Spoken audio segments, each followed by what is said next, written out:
Oi pessoal, tudo bem? Eu me chamo Briane Mourão, sou professora de matemática e a gente vai finalizar a nossa semana com a nossa aula sobre triângulos, né? Sempre coloco aqui para vocês o pessoal que me ajuda na tradução para a Língua Brasileira de Sinais. Mais uma vez a Adriele está ficando aqui fera em matemática junto comigo, seja bem-vinda mais uma vez. E aí a gente tem os avisos iniciais, né pessoal?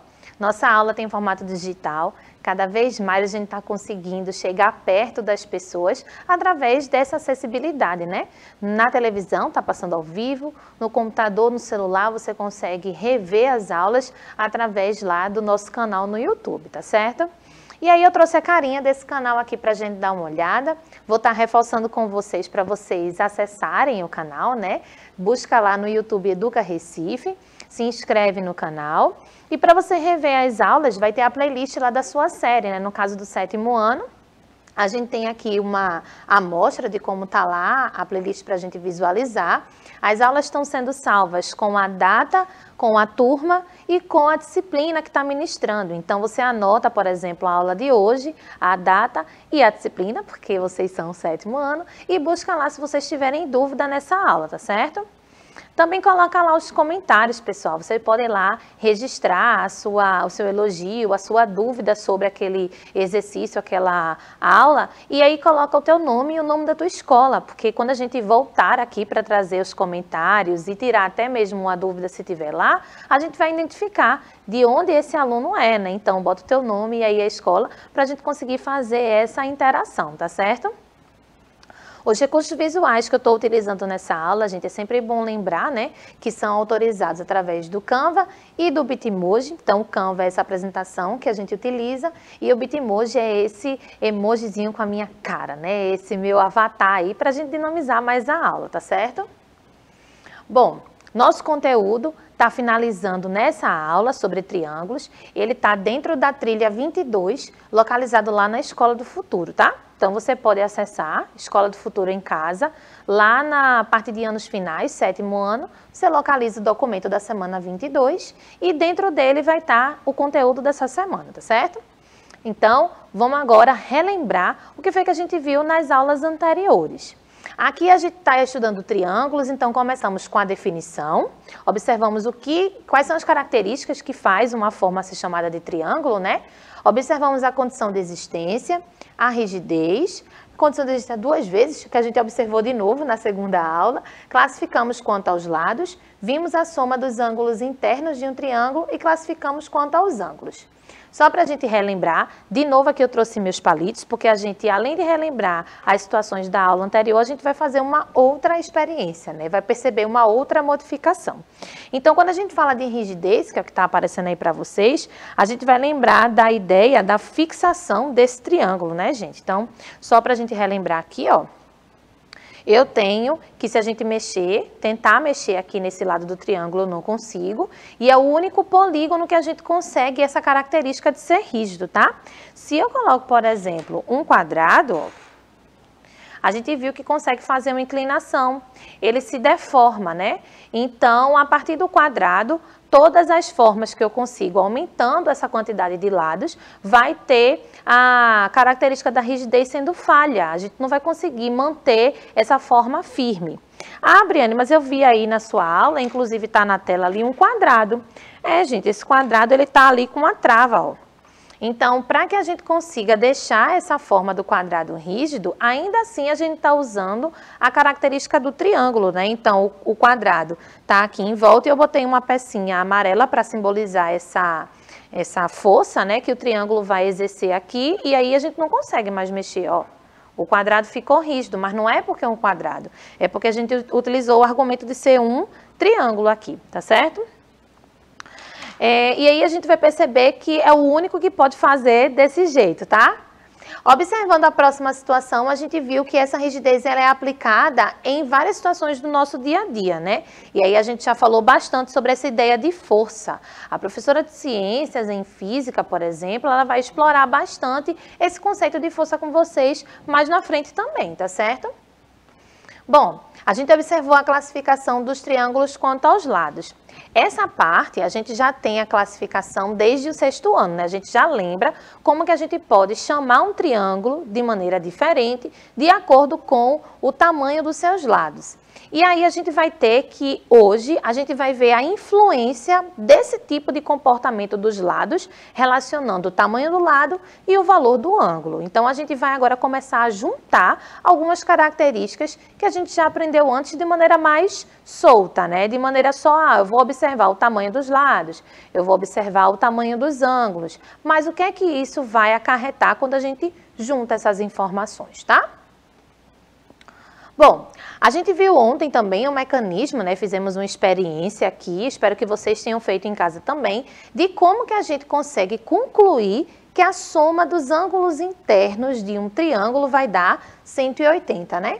Então, a gente fez a confecção de um triângulo, pintamos cada pontinha, depois a gente fez o corte separando esses ângulos e quando a gente juntou, a gente viu que formou um ângulo de 180 graus, tá certo? Então, a gente conseguiu fazer essa experiência com mais de um triângulo, porque se fizesse só para um, né, a gente podia pensar, poxa, só serve para um tipo, mas não é assim. Para qualquer triângulo, a soma desses ângulos internos sempre vai dar 180, tá certo? E aí a gente finalizou a aula de ontem classificando esses triângulos agora de acordo com um ângulo que tiver ali dentro, né? Se a gente tem que todos os ângulos medem menos que 90 graus, a gente vai ter um triângulo chamado de acutângulo, né? Relacionando aí ângulos agudos. Se a gente tem um triângulo com um ângulo reto, com um ângulo de 90 graus, a gente vai chamar esse triângulo de triângulo retângulo, justamente para relacionar com o ângulo que está ali dentro, né? E se a gente tem um triângulo com um ângulo obtuso, um ângulo maior que 90 graus, a gente vai ter esse triângulo, sendo classificado como triângulo obtusângulo, né? Então, você vê que nem dá muito para você errar na classificação. Você acerta o ângulo, acerta o nome do triângulo. Ó, agudos é acutângulo, para lembrar desse comecinho.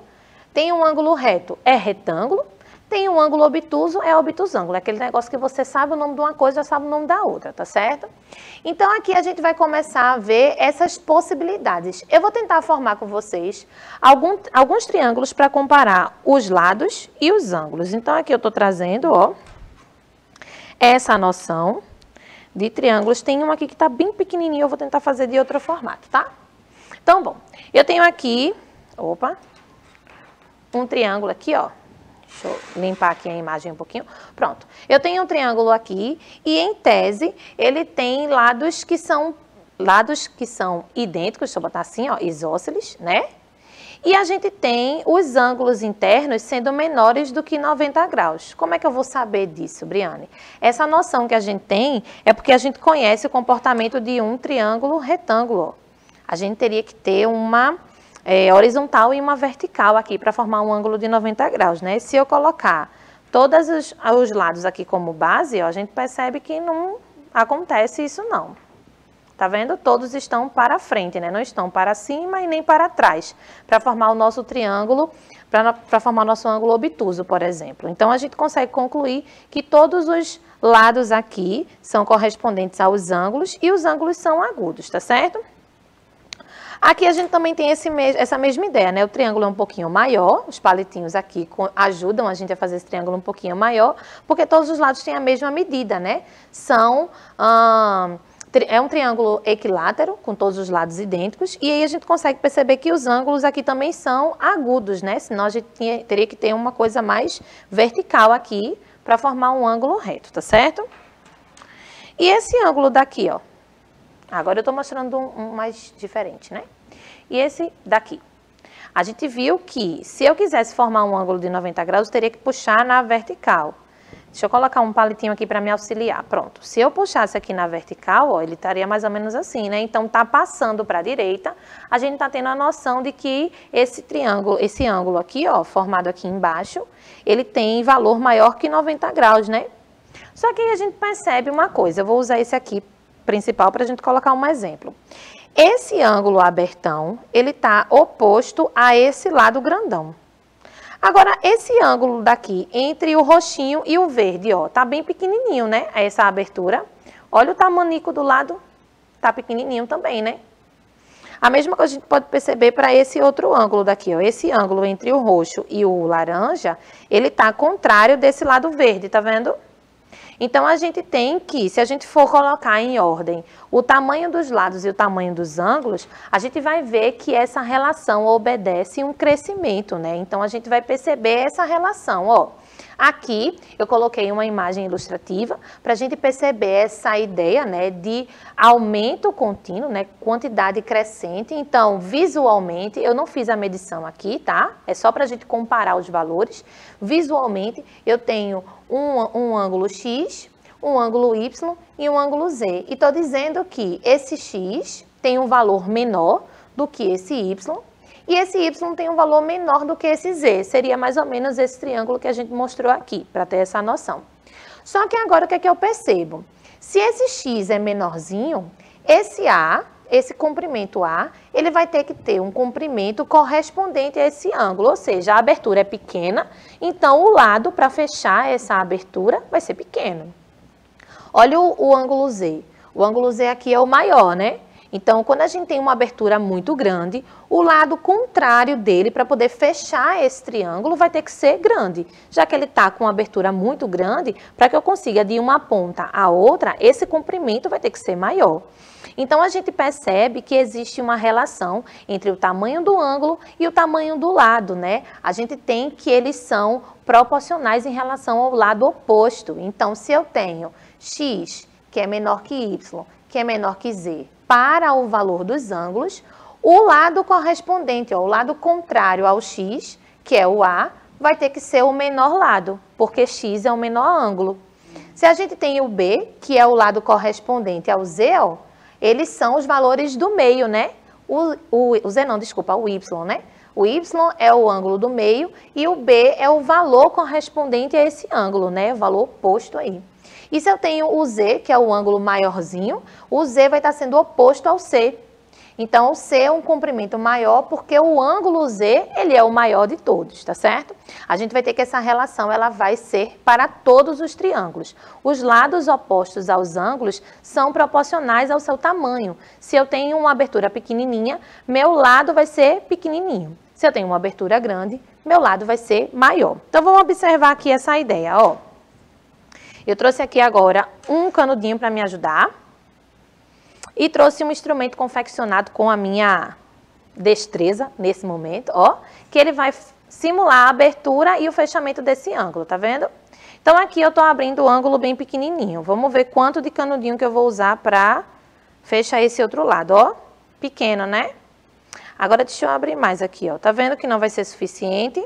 Eu vou precisar de um comprimento maior do triângulo, para que eu consiga fazer o triângulo daqui correspondente a esse outro lado maior, esse outro ângulo maior que eu abri.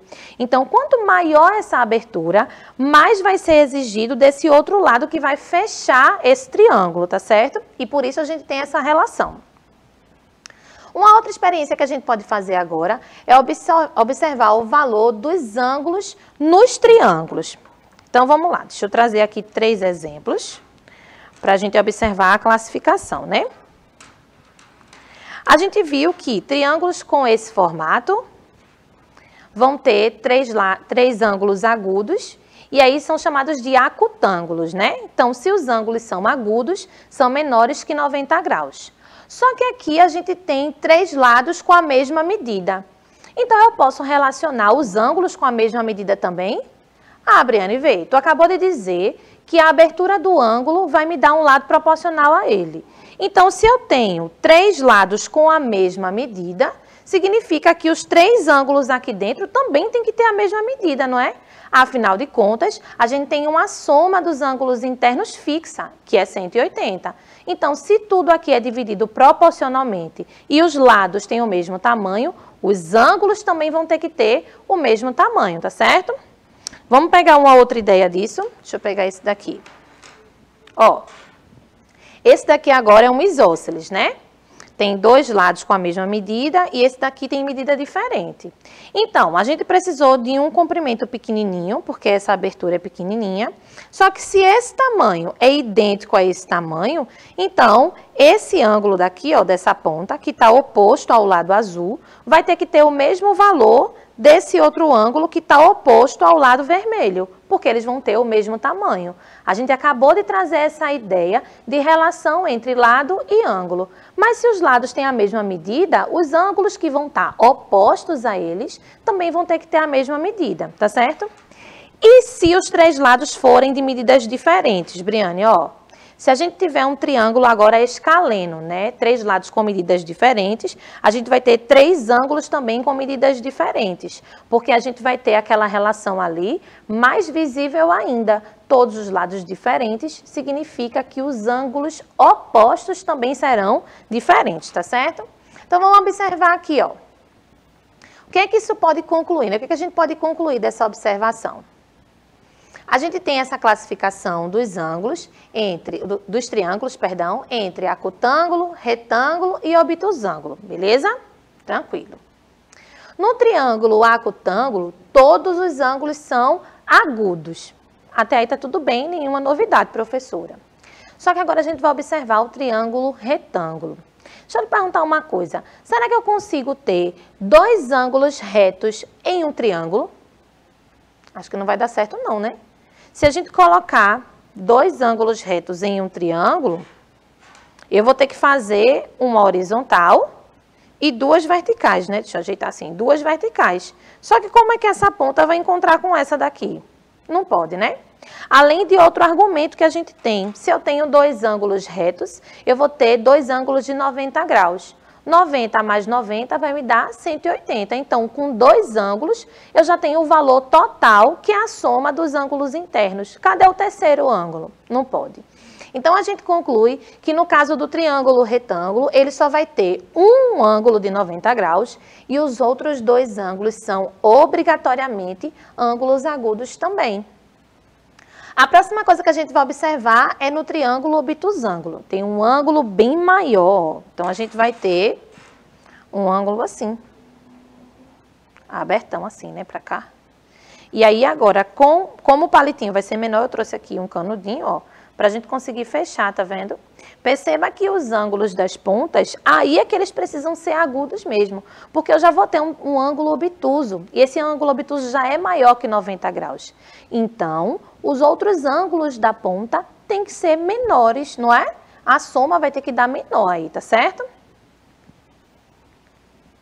Bom, a gente está observando em relação ao valor dos ângulos, e aí a gente conclui as características de cada um, né? E quando a gente observa em relação aos lados, é aquela situação que a gente falou. Se os lados têm a mesma medida, os ângulos também vão ter a mesma medida. Então, aqui eu tenho no triângulo equilátero, ó, três lados idênticos. Então, a gente tem que a soma dos ângulos internos vai ter que dar 180. E dividindo para 3, a gente vai ter 60. Dividindo para 3, a gente tem 60 graus. Os ângulos de um triângulo equilátero sempre vão ser 60 graus, tá certo, gente? Então, todos os três ângulos aqui, né? 60 graus. Daí, agora a gente vai perceber essa relação para os outros. Mas será que tem valor fixo? Assim como o triângulo equilátero, que a gente conseguiu fazer a divisão e achou o valor de 60 graus. Será que existe valor fixo para um triângulo isósceles, por exemplo? Ou para um triângulo escaleno? A gente não vai conseguir achar um valor fixo, não, mas a gente vai conseguir achar uma relação entre os valores. Ó, a gente vai ter dois ângulos com a mesma medida. Eu pintei até de corzinha diferente para a gente perceber essa relação, né? Aqui a gente tem que, no triângulo classificado como isósceles, obrigatoriamente, os dois ângulos que são opostos aos lados com o mesmo tamanho. Então, vou falar bem devagarinho para ver se vocês entendem, tá certo? Para que a gente não tenha muita informação. Aqui com o triângulo a gente tem bastante coisa, né? Porque a gente está juntando tudo, tá certo? Então, ó, no triângulo isósceles, dois lados com a mesma medida. Então, o lado que está aqui está oposto a esse ângulo, né? Que tem o mesmo tamanho que esse lado e está oposto a esse ângulo, ó. Então, a gente está fazendo, quase que obrigando aqueles dois ângulos opostos aos lados que são com o mesmo valor serem idênticos também, ter o mesmo valor também, tá certo? E no caso do triângulo escaleno, aqui eu coloquei um obtusângulo, né, um triângulo com um ângulo obtuso, mas a gente não tem também a obrigatoriedade aí com valor de ângulo não. Só que se os lados são diferentes, aí a gente tem a certeza que os ângulos vão ser diferentes também, tá certo? Então, perceba que agora é um mapinha mental, assim, né? Uma estrutura que eu quero que vocês anotem, que vocês se organizem. Agora, no 7º ano, a gente começa a ver uma quantidade de detalhes muito grandes nessa ideia geométrica, né? Relacionando o tamanho dos ângulos, relacionando o tamanho dos lados, classificando os triângulos de acordo com essas duas coisas. Eu posso olhar para um triângulo que tem 3 lados idênticos e classificá-lo como triângulo equilátero. Só que no triângulo equilátero, todos os ângulos têm 60 graus. E quando todos os ângulos são menores do que 90, a gente vai ter um triângulo acutângulo. Então, veja que uma característica, ter 3 lados iguais, me dá 2 possibilidades de classificar esse triângulo. Quando eu olho para os lados, é equilátero. Quando eu olho para os ângulos, ele é acutângulo, né? Então, veja que a gente precisa equilibrar essas informações. Quando a gente tem, por exemplo, aqui, ó, 2 lados com a mesma medida, no triângulo isósceles, ele já não obriga que esse triângulo tenha uma classificação para os lados. Porque eu posso ter um triângulo isósceles sendo retângulo, por exemplo. Aí aqui eu tenho um exemplo para mostrar dele, ó. Se a gente pegar um quadrado, ó. Se a gente pegar um quadrado, todos os lados têm a mesma medida. E eu parto esse quadrado com uma diagonal, ó, estou traçando aqui uma diagonal. Esse triângulo de baixo vai ter o mesmo tamanho, as mesmas características desse triângulo aqui em cima, né? Então, a gente está formando 2 triângulos idênticos. E aí, eu vou pegar só o triângulo, tá certo? Lembrando que a gente partiu o quadrado. Se a gente está partindo o quadrado, o que a gente tem, ó? Um ângulo de 90 graus aqui. Esse comprimento amarelinho e esse comprimento azul tem o mesmo tamanho, opa, ângulo reto, mesmo tamanho para os lados, então ele pode ser classificado como um triângulo retângulo, por causa do ângulo de 90 graus, e um triângulo isósceles, porque ele tem 2 lados com a mesma medida, né? E aí o que é que significa? Que esse ângulo daqui, ó, entre o vermelho e o amarelo, está oposto ao azul, que tem comprimento igual ao amarelo. Então, esse outro ângulo daqui vai ter o mesmo valor. A gente aqui no triângulo, retângulo, isósceles, olha quanto nome que a gente está dando, a gente começa a explorar essa característica do valor do ângulo e da soma que esse ângulo pode me dar, né? Então, a gente consegue relacionar esses valores aí e saber se os ângulos podem ou não ser valores idênticos, né? Então, aqui eu trouxe um exemplo, uma questão do Enem, inclusive. Ah, professora, eu estou no 7º ano ainda, não sei, nunca fiz Enem na minha vida. Calma, gente, o Enem é um exame gradativo e tem questões que a gente pode trabalhar no 7º ano, inclusive uma dessas. Olha que interessante. O remo de assento deslizante é um esporte que faz uso de um barco e 2 remos do mesmo tamanho. A figura mostra uma das posições de uma técnica chamada afastamento. Nessa posição, os 2 remos se encontram no ponto A e suas outras extremidades estão indicadas pelo ponto B e C. Esses 3 pontos formam o triângulo ABC, cujo ângulo BAC tem medida de 170 graus. O tipo de triângulo com vértices nos pontos A, B e C, no momento em que o remador está nessa posição, é... E aí ele coloca algumas classificações para a gente. Primeira coisa que a gente observa é que ele coloca aqui no comecinho a classificação de acordo com o valor dos ângulos, né? Se tem um ângulo reto, é retângulo. Se tem um ângulo agudo, é acutângulo. Se tem um ângulo obtuso, é obtusângulo, né? Então, lembra do comecinho que ajuda a gente a lembrar dessa classificação. E se a gente observar, também está trazendo a classificação de acordo com os lados. Escaleno, se tem todos os lados com a mesma medida. Equilátero nem aparece aqui, ó, porque os lados não estão idênticos aí, né, gente? E o isósceles, se tem 2 lados com a mesma medida, tá bom? E aí a gente vai observar agora quais são as situações que a gente pode analisar para responder essa questão. Primeira coisa é que ele diz que os dois remos têm o mesmo tamanho. Então, aqui eu estou colocando, ó, 2 tracinhos azuis para sinalizar que os comprimentos são os mesmos, tá certo? Segunda informação é que a gente pode concluir disso que por ter 2 lados com a mesma medida, esse triângulo vai ser isósceles. Ah, Briana, já consigo eliminar aqui 3 alternativas. Se você já começa observando essa característica, ótimo, né? E aí a gente começa a observar outra coisa. Não é suficiente, eu preciso descobrir agora qual dos dois aqui eu vou classificar, tá certo? E aí a gente observa que o ângulo, a abertura dele mede 170 graus. Agora ficou fácil, né, gente? 170 graus é um valor de ângulo que recebe que nome? Então, a gente vai dizer que esse ângulo é um ângulo obtuso. Por isso, o triângulo ele é obtusângulo. Vê como é simples. De acordo com as características, agora é claro, gente, tem que lembrar das regrinhas de cada uma, né? De acordo com as características, a gente vai precisar classificar e aí a nossa resposta seria a letra E, tá bom? Até aí tá tudo bem, né? Mas, e se? E se a gente conseguisse completar essa questão?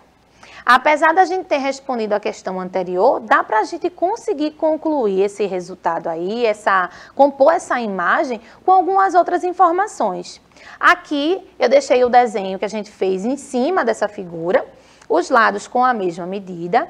Eu já tenho esse ângulo daqui de abertura igual a 170 graus e a gente vai fechar agora esse triângulo para ficar melhor de ver, né? O que é que eu consigo concluir daí? Se eu tenho 2 lados com a mesma medida, eu vou ter 2 ângulos com a mesma medida também. Ó, esse lado aqui, esse ângulo está oposto a esse lado azulzinho. Esse ângulo, perdão, está oposto a esse lado. E aqui eu tenho 170, que é um ângulo grandão, que está oposto ao amarelinho, o único diferente, né? Então, quer dizer que esses 2 ângulos aqui vão ter que ter o mesmo valor. Aí chamei de X. A gente pode chamar de A, pode chamar de B, do que quiser, tá? E aí a gente lembra da soma dos ângulos internos, gente, que sempre vai dar 180, né? Então, eu tenho 2 ângulos com a mesma medida, que somados com 170, que é o ângulo que já estava aqui no comecinho, vai ter que dar o 180. Então, X mais X, ó, vai dar 2X. A gente tem, somando 170 num lado e vai subtrair no lado oposto. E a gente vai ter que isso vai ser igual a 10, né? Se 2x é igual a 10, então x vai ser 10 dividido para 2. Cada ângulo desse mede 5 graus. E a gente só consegue fazer isso porque a gente definiu que essa soma dos ângulos internos é 180 para qualquer triângulo, tá bom? E aí consegue finalizar aqui, ó. Bom, pessoal, a nossa aula termina por aqui. Eu achei massa viver essa semana junto com vocês, trabalhar com essa ideia da experiência. Se vocês puderem fazer alguma coisa prática nesse sentido, acompanhar a gente, vai ser massa, porque a gente vai fazendo aqui, vocês vão reproduzindo e aprendendo junto com a gente, tá?